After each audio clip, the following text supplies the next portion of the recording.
మనం ఇప్పుడు ఏషియన్లోనే biggest church కరుణాపురానికి వెళ్తున్నామండి. ఇది వరంగల్కి సంబంధించింది. ఇక్కడ నుంచి ప్రారంభం అండి. ఇది మనం చర్చ్ ఎంట్రన్స్. ఇది చర్చ్ లోపలికి ఇప్పుడు మనం పోతున్నాము. ఇది ఏషియాలోనే పెద్ద చర్చ్ అంటండి. అసలు ఇంత పెద్ద చర్చ్ ఎక్కడా లేదు. అయినా కూడా మనకి చాలామందికి ఈ చర్చ్ గురించి ఇంకా తెలియదు. అంటే అది అర్థం చేసుకోవాలి.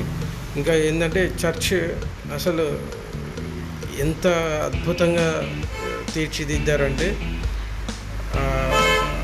నిజంగానే వరల్డ్లో నెంబర్ 1 అనిపించిందండి మేము చూసాక.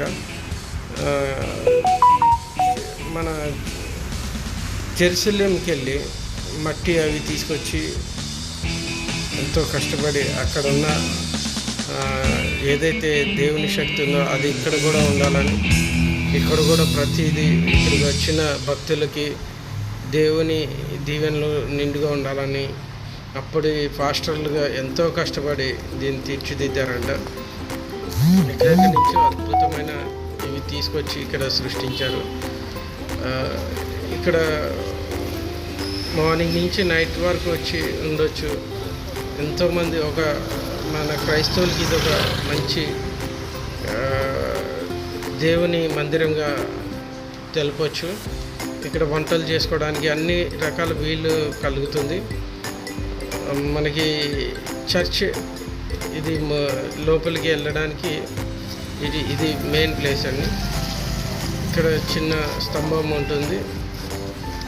ఇక్కడ పిల్లలు ఫొటోస్ దిగడానికి అవి చేస్తున్నారు.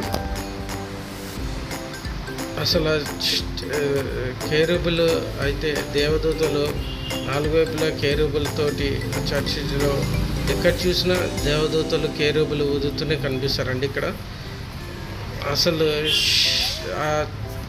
లోపల కానీ బయట కానీ ఎంత సుందరంగా తీర్చిదిద్దారంటే అద్భుతం అండి. మన క్రైస్తవులకి ఇదొక మంచి క్షేత్రంగా చెప్పుకోవచ్చు. ఇక్కడికి అన్ని ప్రాంతాల నుంచి క్రైస్తవులు ఇక్కడికి చేరుకుంటారు. క్రైస్తవులే కాదు, అనేక మంది కూడా ఇక్కడికి వచ్చి దేవుని దర్శించుకుంటారు. ఈ అద్భుతమైన కళను కూడా ఒకసారి తిలకించడానికి కూడా ఎంతోమంది వస్తుంటారు. ఇంకోటి అసలు ఇది ముఖద్వారం అండి. లోపల చర్చ్కి ముఖద్వారం ఎంత అద్భుతంగా చెక్కారంటే అది ఊహించలేం. లోపల అండి ఇది చర్చి లోపల ఆవరణం.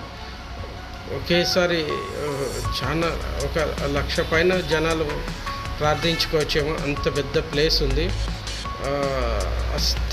అంత విశాలమైన ప్లేస్ అండి. ఇక్కడ కింద కూడా కట్టేటప్పుడు జెరూసలేం నుంచి తీసుకొచ్చిన మట్టితో ఇటుకలు తయారు చేసి ఆ కింద వాటిని కట్టారని ఇక్కడ రాశారు. విన్నాను కూడా నేను. ఇది పైన కింద ఇలా పైన ఒక ఫ్లోరు, కింద ఒక ఫ్లోరు. చాలా అసలు సండే కానీ మామూలు టైంలో వస్తే ఇక్కడ ఒకటి ఉంటుంది. అద్భుతంగా జనాలు ఉంటారంట. మేము అనుకోకుండా శనివారము సోమవారం వచ్చాము. ఇక్కడ కూర్చుని ప్రార్థిస్తే అసలు మనకి ఎంతో అద్భుతంగా అనిపించిందండి. జెరూసలేం నుంచి తెచ్చిన ఇటుకలు అవన్నిటితో కట్టే ఫోటోలు ఉన్నాయి.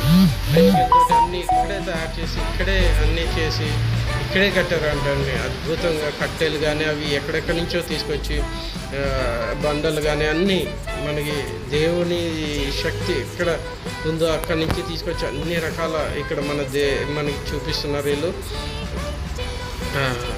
ఇటుకలు ఇవన్నీ వీళ్ళు పాస్టర్ గారు వీళ్ళందరూ ఎంతో కష్టపడి దీన్ని తీర్చిదిద్దారండి. ప్రతిదీ మనం చూడాలనుకుంటే కనుక వెళ్ళి ఒకసారి ప్రతి క్రైస్తవుడు చూడదగ్గ ప్లేస్ అండి ఇది. ప్రతి క్రైస్తవుడు ఒకసారి వెళ్ళి ప్రార్థించవలసిన ప్రాంతం అండి ఇది. ఎందుకంటే ఎంతో అద్భుతమైన ప్రాంతం. మనం కూడా ఇలాంటి చర్చిలకి అవి వెళ్ళి వాటిని కూడా మనం డెవలప్ చేసుకోవాలి. ఈ ప్రాంతాన్ని మనం చెన్నైలో అట్లా చూసాము, కానీ ఇక్కడ కూడా ఇంత పెద్దగా ఉంది, ఇంత పెద్ద ప్లేస్లో ఉంది అని వీళ్ళు మనకి తెలియాలని ఇంత చేశారు. ప్లీజ్ మీరు కూడా ఒకసారి విజిట్ చేసి రండి. Thank you.